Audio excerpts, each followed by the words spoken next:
All right, hello everybody. Welcome. We're going to get started now. So thank you so much to everyone here today, both in person and on Zoom. As you can see, we are live streaming this to folks on Zoom. We are also recording if anybody would like the recording afterwards. We have some refreshments in the back, so please help yourselves. We have the book for sale just outside the conference room, so please feel free to purchase a copy. You might even get it signed by the author. And we are so excited today to have Holger Droessler, Assistant Professor of History here at WPI, who's going to be talking about his new book, Colonialism, which just came out from Harvard University Press. So without further ado, I'm going to pass it over to you. Thank you so much, Paige, and for everybody involved organizing. Thanks for coming out on this spring day. Good to see colleagues and students here at WPI, and thanks for the opportunity to present on this book for around 40 minutes today. And welcome everybody also on the Zoom. We'll have time for questions afterwards. So yesterday I was thinking about starting the talk with a joke to capture, your goodwill. Because that's what you're supposed to. But then my 2-year-old son overheard me and said, no joke. So no joke it is. I do, however, want to begin my talk with an acknowledgement. My research would not have been possible without the tireless commitment by generations of Samoan scholars, archivists, and guardians of community knowledge to preserve the memory of their ancestors. As an outlander, I hope that my small contribution inspires more research on working people in Samoa and their links to the wider world. Whaftai telelava. All right, let's make these a little bit bigger, the slides.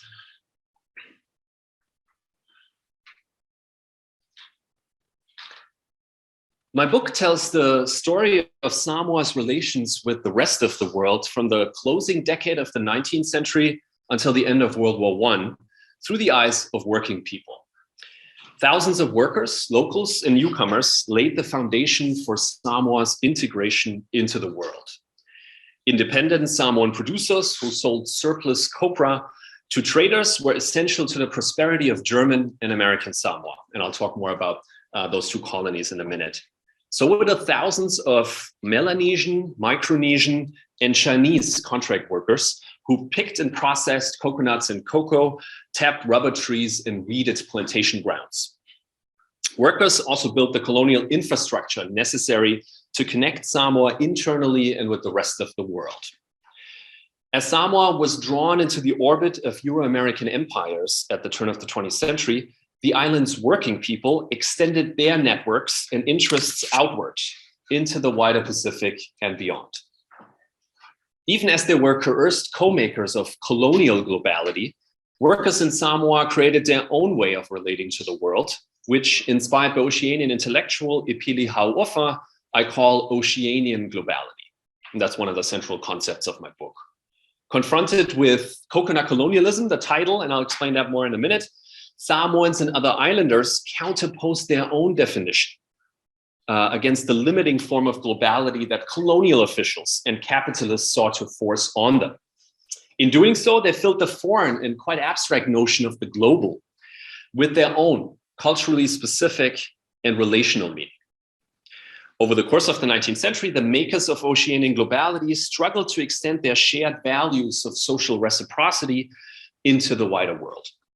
Crucially, the global connections, and we're doing a lot of global stuff here at WPI, that bound Samoa to Euro-American traders, planters, and politicians depended on the very local connections that Samoan, Melanesian, Micronesian, and Chinese workers made with one another. Sorry to interrupt, we're having a little trouble with the Zoom slides. Oh, okay. Not showing up in full. Can't see them. Maybe I should just go on a larger one again. Sorry about that. No, sorry. Is that better? Oh, that's better. Should I try again, or should I just stay on this one? Maybe. It's up to you. We'll stay on this one then. Okay. Sorry about that. Sorry about that. Works now? You can see? Yes, Good. Yes. Here you can see better. Technical difficulties. In Indeed, most Samoans did not distinguish between the global and the local in any meaningful way because their far-reaching malanga, the Samoan word for travels, were designed to attend to interpersonal relationships all along. But even though Oceanian cosmopolitanism had deep roots, Samoans' travels at the turn of the 20th century, the period that I study in the book, from Sydney to Munich to San Francisco, were unprecedented. Through traveling and meeting fellow Pacific Islanders around the world, these globetrotting Samoans grew increasingly aware of shared struggles against colonial exploitation. Samoans realized their version of Oceanian globality in different ways, from projecting their malanga into the world to entering into a Polynesian confederacy with their Hawaiian and Tongan kin in 1887. Ultimately, as Samoans became more conscious of the global dimensions of colonialism, they began to challenge outlander rule over their islands more directly in the wake of World War I. Now here, finally, an image of Samoa of Apia, the capital of independent state of Samoa today. That was one of my first research trips there in 2012. This is sort of the port and the promenade there at the port facility and some government buildings in the background, just to give you a sense of the environment and the place that we are talking about. Now, a little bit of context on Samoa, since this might not be so familiar to people in Worcester and whoever else is zooming in from around the world. The decades before and after 1900 formed an important transition period for Samoans and many other Pacific Islanders. As new means of communication and travel sought to shrink space and time, the turn of the 20th century brought profound economic, political, and social change to the Pacific. Samoa in 1889, that's when I start the book, and Samoa in 1919, at the end of the First World War, that's where I end, were quite different places. Here are three major transitions. First, the islands had lost their formal political independence as Great Britain, Germany, and the United States struggled over control. After 1900, the 40 miles of ocean separating the islands of Upolu in German Samoa and Tutuila in American Samoa became an international boundary. Initially, the border was weakly policed and easily crossed. Over time, however, it hardened into a substantial barrier that slowed down exchange between Samoans in the Western Islands and those in the East. As Samoans adjusted to formal colonial rule after 1900, the economic and political trajectories of German and American Samoa began to diverge, with far-reaching consequences for their political status and migration patterns, still today. Second major transition here at the turn of the century is that the patchy array of foreign-owned copra plantations in the 1880s experienced explosive growth in the following decades. As a result of this expanding plantation agriculture, Samoa became home to a diverse group of people from around the Pacific world. Besides the around 40,000 Samoans who lived on the islands, several thousand migrant workers came to work on Samoan plantations from other parts of the Pacific, particularly the Gilbert Islands, which is now part of Kiribati, in Micronesia around the equator, the Solomon Islands, and also New Guinea. Beginning in the early 20th century, they were joined by several thousand more from China. As a result, Samoan farming practices came under increasing pressure from a growing plantation economy dominated by foreign traders and worked by migrants from China and other Pacific islands. And third and finally, Samoa became increasingly entangled in shipping, communication, and entertainment networks that encircled the globe at the end of the 19th century. The expansion of copra plantations and regular shipping lines tied Samoa ever tighter to global trade networks. Workers built new hospitals, administration buildings, and a coaling station for the US Navy in Tutuila. Radio stations in American and German Samoa connected the islands to imperial metropoles, but also to warships. And they offered easier access to news. For their part, Samoan performers in ethnographic shows used the new infrastructure to travel to distant places, becoming cultural ambassadors in the process. And the new languages of the colonizers created new forms of employment for Samoans who became interpreters and clerks. Uncovering the aspirations of workers on plantations, on show stages, and in governors' offices reveals a social world beyond the control of colonial officials and too often beyond the purview of historians. So this is a bit of an overview. Here are some maps. They're also part of the book to kind of situate you.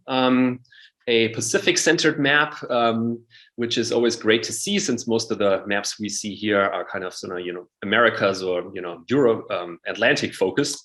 This is a Pacific-centered, roughly Pacific-centered world map showing you the major places that play a role in my book. And then we have a zoom in, kind of an inlet for the Samoan Islands themselves. So I mentioned the two major islands in the west, Savaii and Upolu, here, that became part of German Samoa in the late 19th century and are now independent Samoa, Western Samoa. And then in the east, you have a smaller island, Tutuila, with Pangu Pangu, the kind of capital and major port, which is the major island of American Samoa, together with the Manua Islands in the east. And that is still in US unincorporated territory today. Now, long before the European Age of Empire, Samoa had been at the crossroads of people on the move. Located around halfway between Hawaii and Australia, Samoa emerged as one of the cultural centers of Oceanian life. Genealogy, trade, and occasional war linked Samoans with fellow islanders, particularly those in Fiji to the southwest and Tonga to the south, and as far away as the Marquesas Islands in the eastern Pacific. Austronesian voyagers from the Western Pacific had first settled on this group of volcanic islands as they expanded a shared oceanic culture known as the Lapita. Likely the direct ancestors of most Polynesians today, the Lapita people were highly mobile seaborne explorers who, starting around 1500 BCE, spread from northern New Guinea across eastern Melanesia into central Polynesia, including Samoa. Archaeologists who found shards of Lapita pottery, that's the name, where the name comes from, in the Mulifanua Lagoon in northern Upolu in Samoa in the late 1960s, date the earliest human presence in Samoa to around 800 BC. And sort of for comparison, that's a bit before Homer wrote the Odyssey, an epic about migration set in the sea closer to Germany. Over 3 millennia, then, Samoans had come to share collective identity, Samoa Uma, which would shape their encounter with foreign newcomers in the 19th century. Like other islanders, Samoans sustained their oceanic culture through travel and movement. According to Fa'a Samoa, the Samoan way of life, Samoans demonstrate kinship by traveling to see relatives for important life events and conduct diplomacy, by consulting with allies in times of crisis. Samoans call these traveling parties malanga. That's a term that I used before already, which also refers to travel more broadly and also movement and even mobility. So malanga is one of the central concepts here in my book as well. More than simple travel, malanga are crucial to maintaining VA, the links, pathways, and networks that people reestablish as they move. As the central principle of the Samoan moral economy, Va denotes spaces in between people, like the one we're just having here, and then virtually into the Zoom, between places and environments that need to be in balance and reciprocal. By moving back and forth between these relational spaces, Samoans nurture social harmony and ensure the integrity of their culture. Throughout the 19th century, the popularity of malanga increased as new people, places, and objects were incorporated into the practice. After 1899, colonial and Samoan governments alike were quite concerned with restricting and regulating malanga, for as much as any Samoan practice, malanga troubled colonial intentions of controlling and disciplining Samoans and Samoan politics. And that's true, of course, in other colonial settings as well. People on the move, crossing borders, are usually a concern for colonial officials. Yet Samoans would not be easily contained. By the close of the 19th century, colonial boundaries around space, race, and political sovereignty threatened Samoan traditions of mobility and cultural exchange. As colonial boundary makers introduced new spaces that separated people, Samoans continued to spin their own webs of social, economic, and environmental relationships. Wherever they went, Samoans sought to reconstitute existential relational spaces threatened by the forces of colonialism. To understand this rewiring of Samoa in the context of unprecedented global interest in the islands at the end of the 19th century, it's essential to follow the workers who were busy updating old wires and laying new ones, quite literally in the sense with the telegraph cable. Building on their long-grown practices of mobility, Samoans extended Malanga from their villages and islands to the wider Pacific and even beyond. In doing so, Samoans enlarged their life worlds, even as colonial officials sought to narrow their paths and visions. The 19th century brought fundamental changes to the culture of mobility that Samoans had created over generations. As Europeans and Americans scrambled for the Pacific as one of the last colonial frontiers, scores of outlanders visited and settled on Pacific islands such as Samoa. By the 1850s, Samoa had become the target of coconut colonialism. And I define coconut colonialism as the extension of initially informal and subsequently formal Euro-American control over tropical islands to extract their resources, such as coconuts. So it's a subform of extractive colonialism you also see in other plantation colonies stretching around the globe. In 1857, so in the mid-19th century, the Hamburg-based trading house J.C. Godefroy and Sohn established its specific headquarters in Apia on Upolo's northern coast. So back here to that map, Upolo in Apia, the sort of commercial center that emerges in the mid-19th century. It was already an important settlement before, but with European and American interest in trade, it grows and is still today the capital. And the German sort of trade company connection also explains that I, as a German-born US historian, got interested in the topic in the first place. Happy to talk more about that later. Within years, Godefroy and Sohn expanded its trade in tropical fruit, especially coconuts, copra, and cocoa from Samoa to New Guinea and the Marshall Islands. Shipped to San Francisco and Hamburg, copra, the dried endosperm or meat of the coconut, was processed into vegetable oil, margarine, and soap. Can even use for explosives because there's some glycerin in them. So there were coconut bombs in the First World War, but usually used for oil, margarine, and soap. So quite important ingredients and even lubricants of industrial capitalism at the time. At the same time, British and American merchants opened the first trading stores, turning Apia into a bustling commercial center for trans-Pacific trade. In the 1860s now, Godefroy und Sohn and its successor company, the Deutsche Handels- und Plantagengesellschaft der Südseeinseln zu Hamburg, short DHPG. No one spelled that ever out at the time, so it's just short the German firm, or DHPG, began to purchase land from Samoans around Apia and along the northwestern coast of Upolo. So around Apia, that's kind of the plantation district, and then further stretching into the northwestern part to a port facility that connected Upolo with Savaii. In return, Samoan title holders, the Matai, received foreign goods such as metalwares and rifles, which they used to expand their political influence over rivals. So we have a land for arms sale that's also happening in other parts of the world at the time before.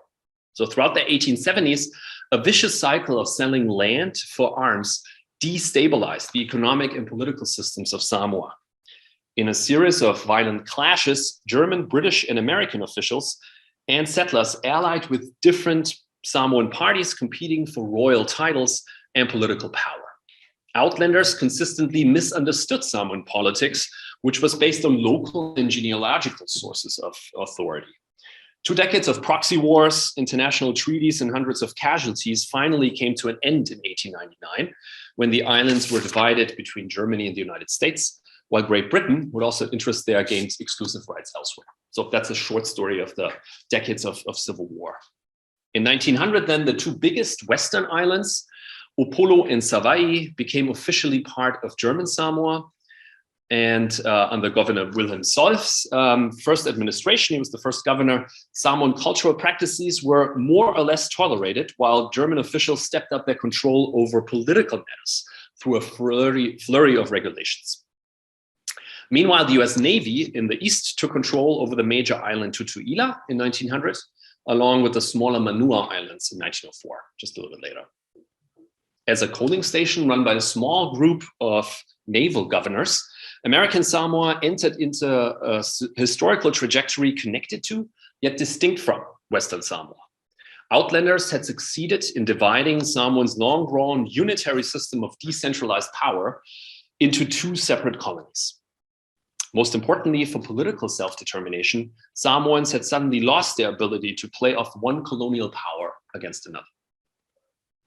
When World War reached the shores of Samoa in August 1914, German authorities did not put up a fight against the overwhelming show of force by Marines from Great Britain and New Zealand. This is actually one of the first acts of the First World War in distant Samoa. New Zealand occupied German Samoa during the war and took over the islands under a League of Nations mandate into the 1920s and beyond. Now, in the fall of 1918, the flu pandemic that trailed the millions of casualties of the World War hit Samoa especially hard, killing 1 out of 5 Samoans in New Zealand-controlled Western Samoa within months. Western Samoa is one of the hardest hit territories, places in the world during the Spanish flu. By contrast, nobody died in the neighboring US territory. And I've written elsewhere about why that probably was the case. Many in Western Samoa blamed the staggering human toll on the botched response by New Zealand administrators and called for greater self-determination. By the mid-1920s, the so-called Mao movement began to challenge colonial administrations head-on through international lobbying, public demonstrations, and economic boycotts. And part of the argument of my book is that sort of the backstory to this is actually the workers at the turn of the 20th century for this international anti-colonial organizing. Now, Western Samoa would gain its formal independence in 1962, the first colonized Pacific island to do so. I'm very proud of that. American Samoa, by contrast, remains an unincorporated territory of the United States to this day, a colony and all that. All right, so this is a bit of an overview. Here are the main arguments that I put forth in my book. Coconut colonialism is a history from way below and far away, but it's also a history from close up. It traces the struggles of workers in Samoa from the plantation grounds up and across thousands of miles of land and sea while staying firmly anchored in the South Pacific. For both islanders and outlanders at the turn of the 20th century, Samoa was not a footnote to world history, as the famous Scottish writer Robert Louis Stevenson wrote, and he died in Samoa, but to the contrary, at the very center of events. So Samoa is not just a footnote, but actually quite at the center, as I'm trying to argue with the book. Samoa's global importance in the age of empire deserves renewed attention from historians of globalization, colonialism, and capitalism. And I'll sketch out a little bit the contributions to these fields of scholarship. Now, histories of modern capitalism and globalization are typically set in Europe or its settler colonies, like this one, or more recently in China. But Pacific Islands in general, and Samoa in particular, are ideal places to rethink the history of colonialism and the colonial roots of globalization. During the European Age of Empire, the Samoan Islands emerged as objects of imperial competition over access to tropical cash crops, shipping lines, and coaling stations in the South Pacific. So Germans, British, and Americans were all interested in the Samoan Islands for those various reasons. Given these Euro-American claims on Samoa, the general terms of its integration into global circuits of trade, migration, and information were often beyond the direct control of workers on the islands. They often just built that infrastructure and only sometimes were actually able to use it. What set colonial Samoa apart from other plantation colonies at the time, however, was the fact that Samoans were able to protect a communal land base on which they continued sustainable farming. With their own food supply secured, Samoan farmers sold their surplus production of copra to foreign merchants in German Samoa and even the US Navy and American Samoa. So quite interesting story there. The US Naval Administration actually becomes kind of the middleman and organizes the sale of copra to world markets. As a result, Samoans exercised considerable power in shaping their relationship with the rest of the world. So that's one of the reasons I think it's interesting to study Samoan history at that time. The globalization of Samoa at the turn of the 20th century also adds a new chapter to the history of modern capitalism. First of all, workers were prominent actors in the dramatic expansion of capitalism to Samoa and to the Pacific more broadly. In the eyes of plantation owners and colonial officials at the time, and I've sort of found that out in the archive, the labor questions was really central to colonialism. This is not a new insight, but it's a reminder that actually studying colonialism through working people is quite productive. In Samoa and elsewhere in the Pacific, unfreedom and coercion survived the legal abolition of Atlantic slavery as different post-emancipation labor regimes came to coexist. Euro-American capitalists introduced wage labor on large plantations, putting pressure on independent Samoan farmers to sell their surplus crops for export, often under coercive conditions. At the same time, foreign-owned plantations attracted migrant workers from neighboring Pacific islands as far away as New Guinea and Kiribati. Faced with widespread Samoan resistance to land enclosure and wage labor, so most Samoans actually didn't enter into these wage labor contracts. They try to stay away from them. Plantation owners resorted to recruiting more and more contract laborers from elsewhere, including thousands from China in 1903. Samoan islanders and this diverse group of newcomers engaged in various forms of manual and intellectual labor. In their own ways, all of them were involved in shaping Samoa's relationship with the wider world. Asking big questions in a small place, the case of Samoa shows that historians need to focus on worker struggles and do so from a global perspective. Second, the experience of workers in colonial Samoa was typical of the past and arguably the present of work under capitalism more generally. The expansion of cash crop agriculture around coconuts posed particular challenges to Samoan farmers, as well as to the thousands of contract workers who came to the islands. Conflicts arose over difficult work conditions, greedy Euro-American agents, and the role of colonial administrations in the copra economy. If tropical fruits like the coconut were important drivers of colonization in Samoa and in the wider Pacific, they also shaped the contours of resistance to global capitalism. Because Samoan producers were successful in defending much of their land base from outlanders, they were able to maintain food sovereignty, the foundation for sustained military and political power. In this regard, Samoans had quite different experiences under Euro-American colonialism than did, for example, Hawaiians. Besides holding onto their land base for sustainable farming, Samoans creatively adapted the world of export copra to their own needs and values. Although short-lived, copra cooperatives in both German and American Samoa posed challenges to the economic hegemony of outlanders and questioned the very legitimacy of colonial rule over the islands. By launching copra cooperatives, Samoans proved themselves savvy participants in the global copra trade. And third, the Pacific also deserves more scholarly attention as one of the major post-emancipation commodity frontier zones. That's quite a mouthful. Commodity frontier zones. That means a site where new commodities are being extracted from natural resources, minerals to commodities, food crops that can be turned into commodities and sold on world markets. These commodity frontier zones are characterized by globally traded cash crops and oftentimes unfree labor migration. Beginning in the mid-19th century, Samoa became part of a plantation belt that spanned the subtropics from the Caribbean to Africa and to the South Pacific. This subtropical plantation complex was dominated by export-oriented monocrop production with varying degrees of mechanization and industrialization. Indeed, plantation labor in subtropical colonies helped fuel industrial capitalism in the metropoles. The advancing commodification of the global countryside was enabled by the building of crucial pieces of infrastructure. Very much topic here in this country over recent months, linking plantation islands such as Samoa to metropolitan markets. Hundreds of workers who built the roads, docks, and port facilities of Samoa made the circulation of commodities, ships, and migrants possible in the first place. While new shipping links enabled new kinds of global travel, colonial administrators used long-distance steamships for gunboat diplomacy and exiling uncooperative islanders.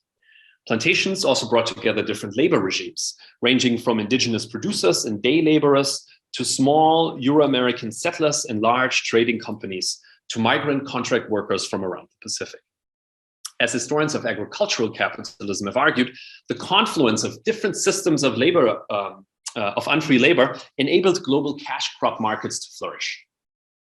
With its multiracial migrant labor force often divided against itself and subject to increasingly strict discipline, the subtropical plantation complex carried the seeds of today's global division of labor.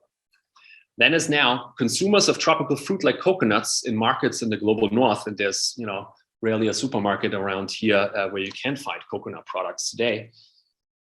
Consumers remain far removed from the conditions of production in the global south.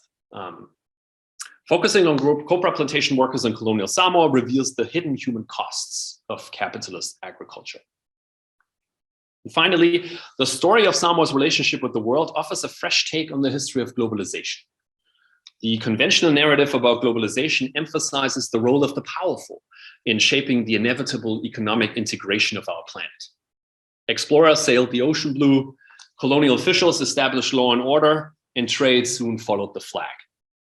In contrast to this triumphalist account of globalization, this account of Samoa at the turn of the 20th century presents a more complicated picture. Globalization, as seen from the South Pacific at least, was a decidedly local and remarkably intimate affair that pitted Pacific Islanders against outlanders, workers against capitalists, and even fathers against their sons. Many of the central features of Samoa's globalization at the start of the 20th century are familiar to readers at the dawn of the 21st. Cash crop production and its attendant ecological costs, unfree forms of migration and plantation labor, and the resilience of ordinary people in the face of colonialism and capitalism. As I argue in the book, working people, diverse, mobile, and politically astute, were powerful participants in the struggle over the globalization of Samoa. By telling the stories of Samoans on the move, this book presents a neglected history of our global yet tenaciously unequal present. Given ongoing debates about the costs and benefits of globalization today, historians may do well to recall its contested character as well as deep colonial roots. All right, here's some of the central concepts that I already mentioned. The title, Oceanian Globality, as one of the central concepts, by which I mean a definition of relating to the world. Globality is kind of sort of a more academic term, but an understanding of being in the world, relating to other people in the world, that is based on local and quite big trans-Pacific Oceanian values. And here's some reciprocity, respect, travel. Malanga, the Samoan term for visiting parties, diplomatic missions, travel, mobility more generally, and va, with a long A, space between people and places. Now let's get to the book itself, a bit of an outline over the chapters, and then I'll dive into give you some examples of what I've actually been written about, the people that I trace at the time. So the book is structured in kind of topologically, place and theme, in 5 different workscapes. Each chapter captures a global process within the local context of Samoa. Chapter 1 is about the commodification of the Samoan economy. Chapter 2 about unfree labor migration. Chapter 3, the performative labor involved in ethnographic shows. Chapter 4 on the construction and transportation of communication lines, and the last chapter is about careers in the colonial service.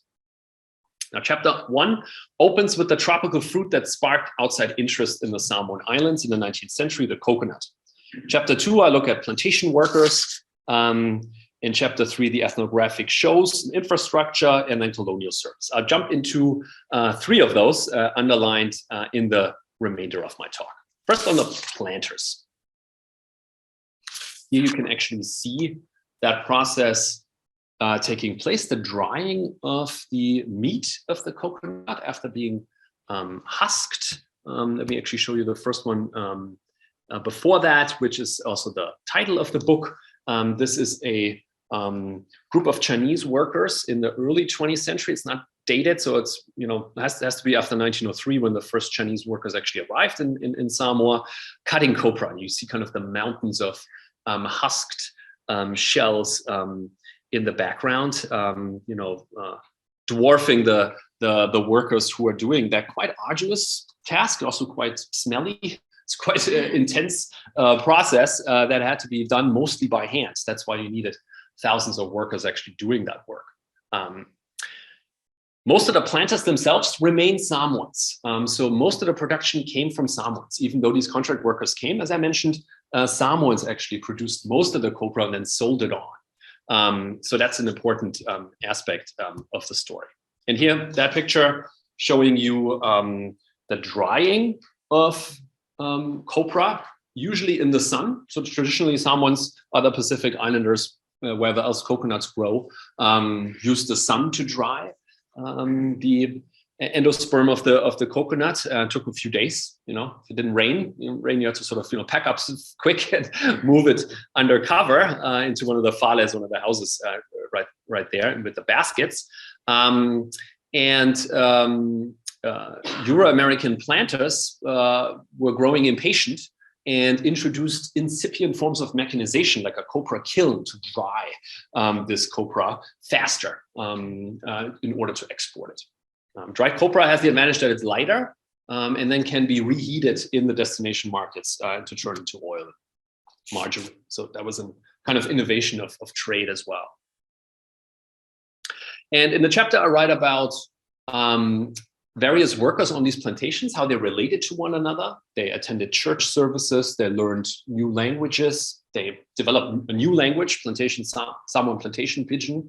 They interacted, they intermarried, and sometimes actually also banded together to strike against harsh working conditions. So that's what that chapter is about. Then chapter 3 is about performers. And this is a more sort of unorthodox, I think,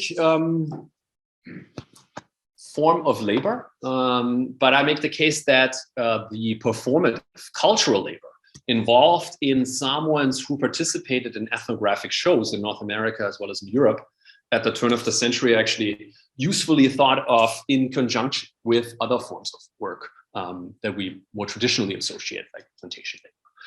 Here's a picture of the Samoan Village on the Midway at the Chicago World's Columbian Exposition in 1893, probably one of the most famous World's Fairs, at least in the United States.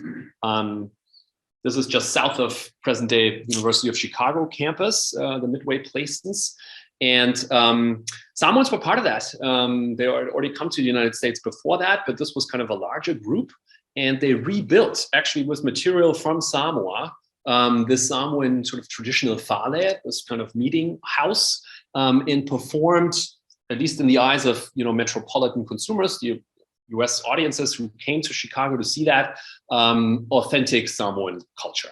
And I write about the kind of contradictions of this process. And interestingly, I think the performers faced similar issues than plantation workers. There were debates about pay, about the wages that they received, about mobility. The contracts were quite strict and didn't allow Samoan performers to actually travel beyond the individual cities where they were to perform. But they, by and large, didn't care and moved to other places, fell in love with some of the spectators. So there's some wild stories that happened in these settings. Other scholars who work on ethnographic shows, World's Fairs, have focused on other groups. This is sort of the first more substantial engagement with the Samoan part of this story in conjunction with other forms of labor. Here's another picture showing you also the exotization and erotization of this form of performative labor. This is a almost exclusively female troupe of Samoans who traveled to Germany a little bit later in 1910 and performed in a zoo, in the Hagenbeck Zoo in Hamburg, famous zoo. Hagenbeck was also at the World's Columbian Exposition, actually in 1893, traveled sort of around the world to World's Fairs as well. But this time the Samoans came actually to the zoo and performed next to animals in that zoo. What I'm trying to argue beyond sort of the colonial gaze and the exploitation that came with these kinds of performances that many scholars have written about, I try to make the case also that Samoans actually over time adapted this form of travel to their own purposes and turned them into malanga, into a diplomatic mission that they had already done on their islands for quite a long time. So in fact, actually, Samoans were able to meet with political representatives during those trips. In that trip, actually, one of the male leaders actually met with Wilhelm II, the German emperor. So that's not, of course, visible on this picture, and there's no photograph, unfortunately. It would be nice to see that. But there was an encounter, diplomatic encounter, sort of, pleasantries were exchanged, and the etiquette was followed, and actually quite compatible, it turned out, German imperial and Samoan diplomatic etiquette. So not to take away, of course, from the exploitation that happened as well, but over time, I'm arguing that the Samoan performers also reinterpreted this paternalist exploitative logic to their own values. So Samoan performers, I say, created their own version of Oceanian globality by redefining their tours as cultural and diplomatic missions. And then finally, in the last chapter, the 5th chapter, I write about colonial service jobs that emerged in the wake of colonization. Soldiers, policemen, interpreters, clerks, and nurses, like Grace Pepe, shown here. There's a famous Samoan proverb that the pathway to leadership is through service. Samoan Matai, the title holders, were expected to serve their family, village, and country by providing resources, honoring the family name, fundraising for building projects, and giving skillful speeches. And I'm arguing that some of the Samoan service workers who joined the colonial administration also connected this long-standing value in the Samoan moral economy and sort of social relations, and understood their work as a form of service. Service to the colonial administration, to be sure, but also an opportunity for some Samoan service workers actually to learn new skills, make new connections, and also help Samoans heal the wounds of coconut colonialism. So Grace Pepe, that's one of the figures I write about there. This is a picture taken by the Navy. I just, got it then through eBay. This is on her trip on a ship, on a US Navy ship to San Francisco, Mare Island. This is kind of the naval yard of San Francisco for training. And she stayed there almost a year and received training in San Francisco in kind of Western American medicine. Pepe herself was already a Samoan traditional fofo, a healer, and connected, kind of sort of adapted, mixed in a bricolage, this sort of, Samoan ways of healing with newly gained Western American medicine. And she returned to Samoa, traveled to villages, and kind of spread that knowledge throughout the rest of her life. And lastly, and quite interestingly, I think Pepe also and many other service workers would emerge as anti-colonial leaders in the 1920s, partly because of those travels, because of their kind of intercultural, interlanguage skills that they had acquired, their closeness to colonial power. That's true also in other settings, and it's true in Samoa as well. So Grace Pepe became active in women's committees that then fueled the MAO, the anti-colonial movement in the 1920s. That's kind of where I end the book. All right. If you're interested in Samoa, then my book will give you a better sense of the contributions of working people to Samoan history, especially in challenging and eventually overcoming colonialism. So I hope people are now interested a little bit more in Samoa and Samoan history. This would be a good place to start. I would say there's other books, of course. This is sort of one of the more recent ones, actually. There's not a book on Samoa every year. Second, if you're interested in labor and capitalism, then my book will tell you about the role that coconuts played in modern capitalism and how untold numbers of unfree workers helped in the process. And third, if you're interested in globalization, and who isn't, then my book will remind you of the colonial roots of our interconnected world, but also of the ways in which islanders shaped their own place within it. And with that, thank you for your attention, and I'm happy to take questions.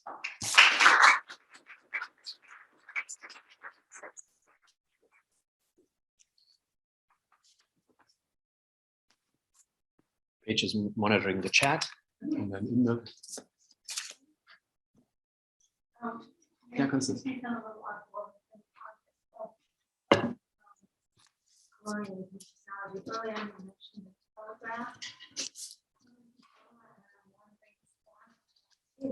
As part of colonial infrastructure, is that how that happens?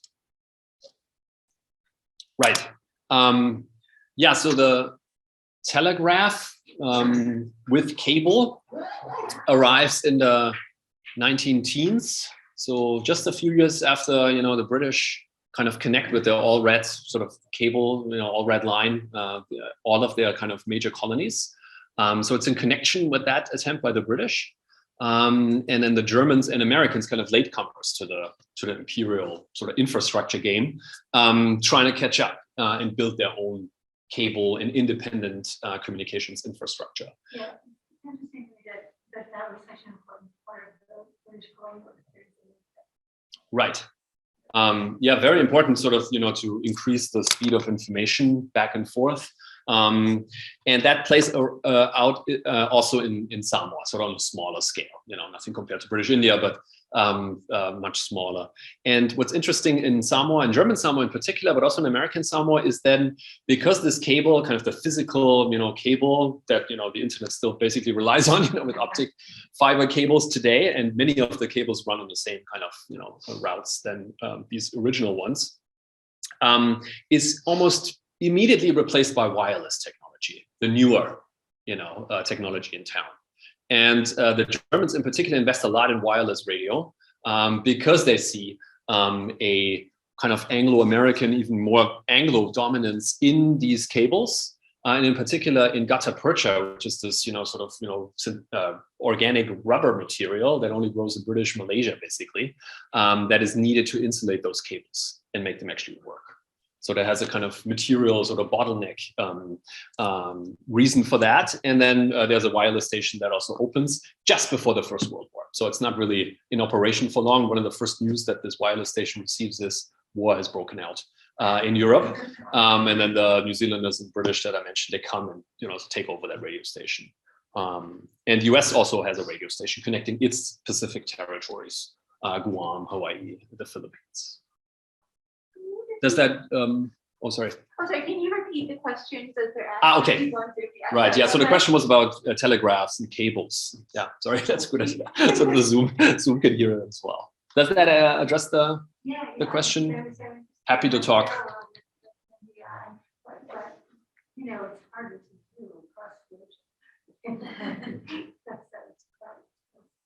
Right, yeah, and the British they're from Fiji via Fanning Island to Vancouver. That's sort of their trans-Pacific cable. And then across the Atlantic, they already existed by the mid-19th century. Happy to chat more about that. Lisa? Since you also already offered, would you be able to speak a bit more about how you came to this project, especially as a historian who hails from Germany? To say a little bit more about the American-German transnational histories of colonialism? Sure. So the question is about how I came to write a book about Samoa, coming from Germany and being a historian of the United States, in the United States, of all places. Yeah. So I'm representative of a past colonial power and a present day colonial power in Samoa. And I'm quite aware, and I'm being made aware of that fact whenever I talk to Samoan historians about that particular history. As I mentioned, my acknowledgement, as well as in the way I try to balance the various archives, I'm trying to build bridges with longstanding Samoan preservation of memories, as well as academic history with other fields of scholarship. So I see my book kind of participating in that, trying to build the bridge, make people interested in Samoa, but also offering Samoans and Samoan historians a kind of more global perspective on Samoa itself, which has been done, but not in a while.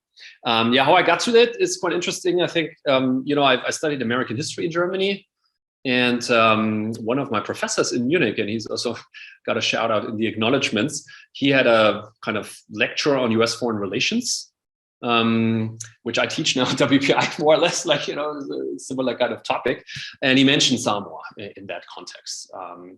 And I got interested in thinking about connections between Germany and the United States. And then for some reason, I kind of remembered that.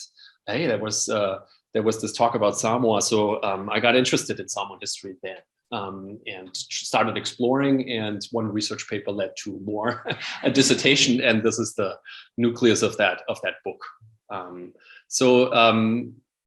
In many ways, I'm privileged because I have access, to the languages of the colonizers. My Samoan is quite basic. That's kind of a bit of a challenge of the book.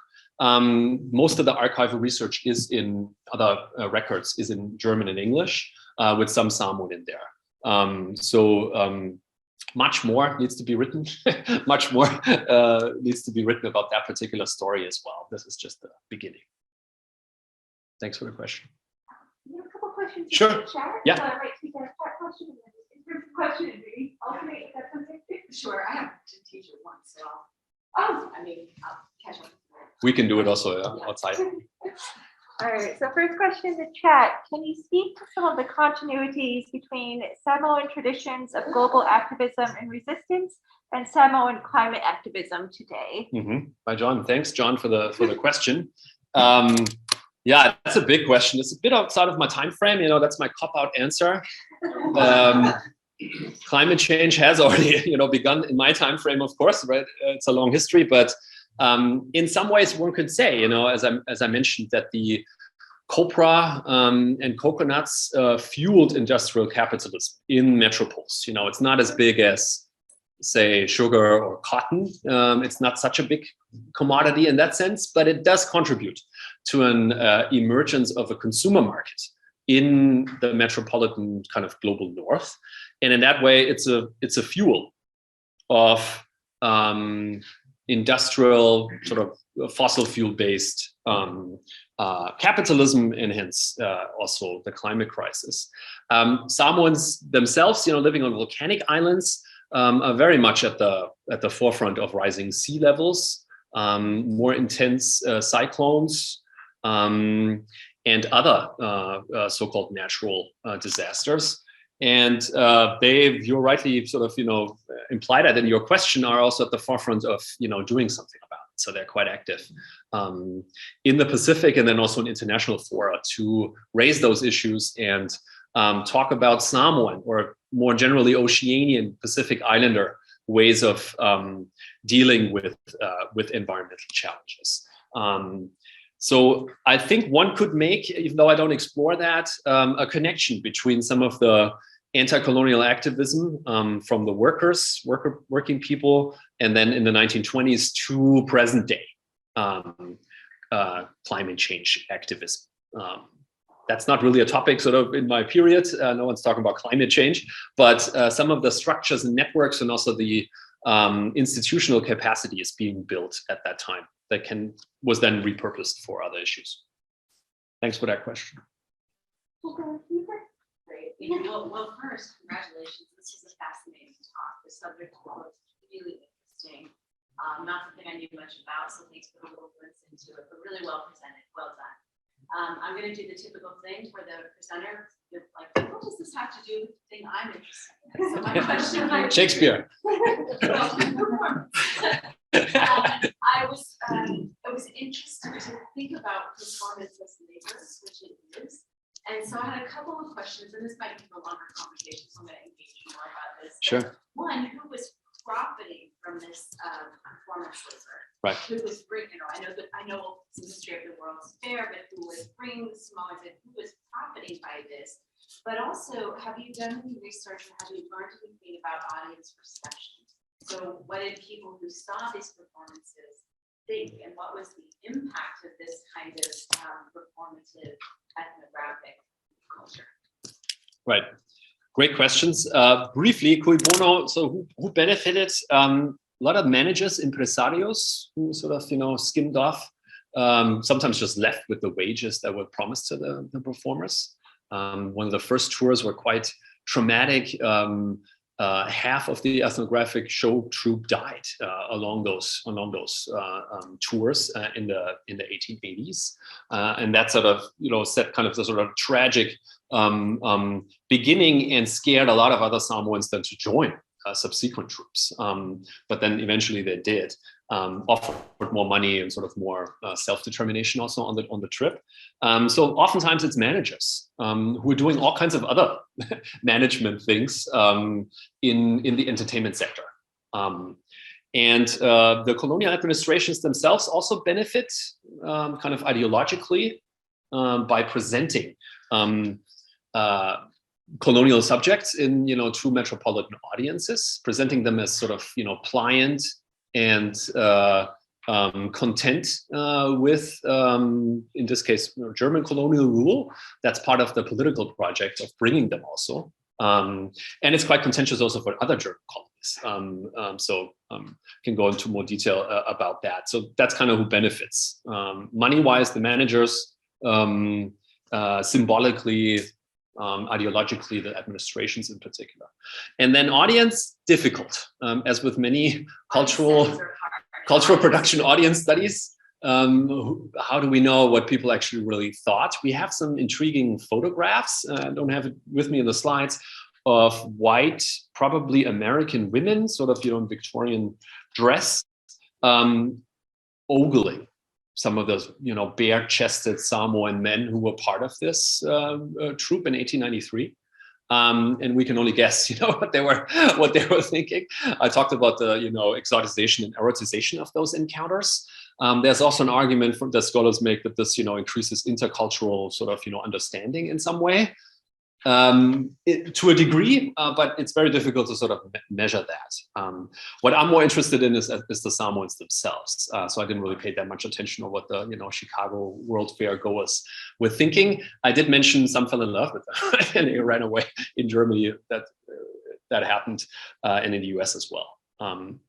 Other final point maybe is that Samoans also befriended Hawaiians, who were also part of the Midway Plaisance. And as they returned, some Hawaiians actually came to Samoa to visit. So they apparently made quite good friends on the Midway Plaisance. It became kind of a middle ground of Polynesian interaction as well. So I try to trace that a little bit more than sort of what the Americans were thinking about all of that. But great questions, happy to talk more. Really fascinating. I'm going to dash my 1 o'clock class, but stay long. Really nice, thank you. Sure, thanks for coming. Maybe time for 1 or 2 more. Huh? Yeah, we've got one in chat, and I think one more from here. Great. So one from Ulrike. Can you talk more about the, I don't know if I can pronounce this, the Beautiful. Yeah. Thank you. So the German company, how long were they active in Samoa? What were the reasons to pull out of these islands, and what were their methods of exploiting the islands? Okay. Hi, Ulrike. Thanks for joining from Germany, probably.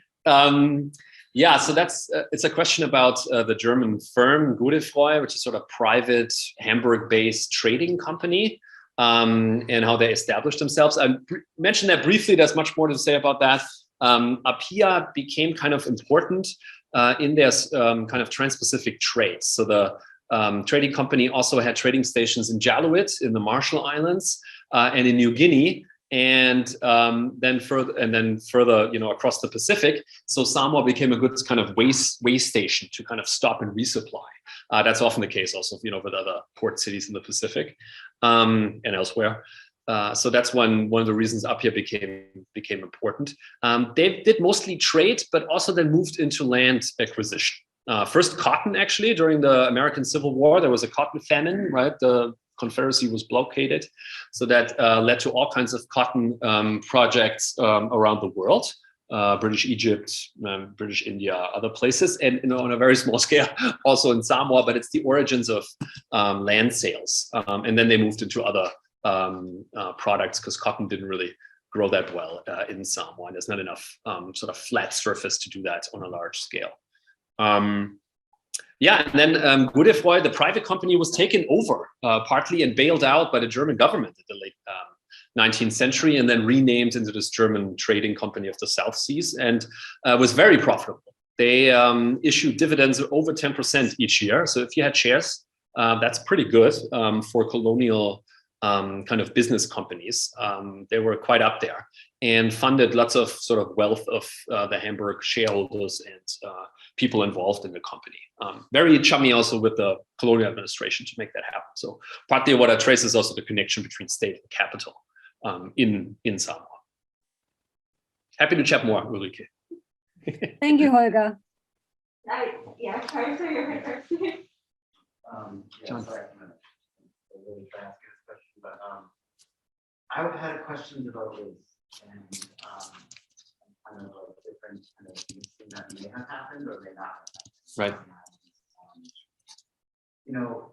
So like it's kind of a series of questions, but like I wondered like to what degree, well, are there Western settlers in these places, or is it more just like sojourners who stay for a short period of time?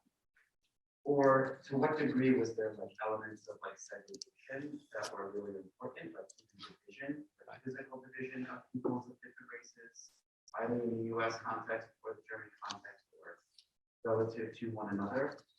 But also, and then like Chinese elements as well, like how that worked in, like are these Asians in racial classifications, are they not, are they something else, like that sort of thing. And then I wonder about, as far as the Samoans themselves, like how did they, right, like what notions of belonging did they have? Or were there actually displaced people ultimately? I mean, you only have 30 years there, that is kind of working. Right. How did those people displace themselves, right? If there was, say, like a half white American, half Samoan, right? How would they perceive themselves, how would they operate in these kind of hospitals, especially if there was severe segregation and so on and so forth. And I also, sorry, like, I wondered about this element of like Polynesian kind of networks and mobility and that sort of thing that had any relationship with some of the questions I'm asking, like national alliance and Samoa, of like what other regions may have been that could really complicate kind of more like, you know, kind of racialization during a period of time where that face in scientific racism. So, Right. Okay, I'll try to keep that brief. Lots of stuff. So German Samoa is a smaller settler colony. There are settlers there. And the smaller settlers that are not connected to this big German company I just talked about, they are in need of workers because this German trade company also has kind of a monopoly of recruiting workers from its kind of trade routes, Melanesia. So they are pushing for Chinese workers, as you know, many other plantation owners do at the time. And there's conflict with the German administration because that sort of unsettles the paternalistic compact between the colonial administration and sort of Samoan elites. Much more on that. Segregation happens too. I'm sort of pushing for, I'm looking at the episodes where, you know, Samoans and other workers transcend those boundaries. So there are kind of spatial boundaries on the plantations. Many of the contract workers are not allowed to leave the plantations, but they sneak away anyway. They steal themselves away. And they lay the foundation for various interracial communities in Samoa, a Sino-Samoan community, Chinese and Samoans, and then various other Pacific islands also, from Kiribati, from Vanuatu and other places. And they're still around today, some of them quite powerful even, including also the German sort of Samoan intermarriages and their descendants. Probably the most famous is Olaf Nelson, whose dad was a Swedish mariner and who married a Samoan woman, and he would become the leader of this anti-colonial Mao movement. He was one of the richest Samoans, kind of a businessman in between the worlds, spoke Samoan, you know, had a title, but also spoke English and traveled the world. He would actually go to Geneva to make the case in front of the League of Nations for Samoan self-determination. And there's a book on him actually that you could look at. And then Polynesian links, yeah, they continue, of course, throughout the period, but they are interrupted because of these empires, you know, imposing restrictions on travel. This Polynesian Confederacy in the 1880s is actually quite interesting. They had ships and tried to sort of pool resources as other Native American confederacies did, you know, in North America and other places in the world. I'll have to probably leave it at that. Happy to chat more. Well, thanks so much for coming out and happy to chat more. And Paige, do you have some final bye-bye words? Sure. Thank you so much, Holger, for the presentation. Thank you, everybody, for coming in person and on Zoom. If you're interested in the recording, you can send me an email. And please help yourself to some snacks on your way out. Take some cookies and drinks to go. And again, the book is for sale outside. Thank you so much for coming.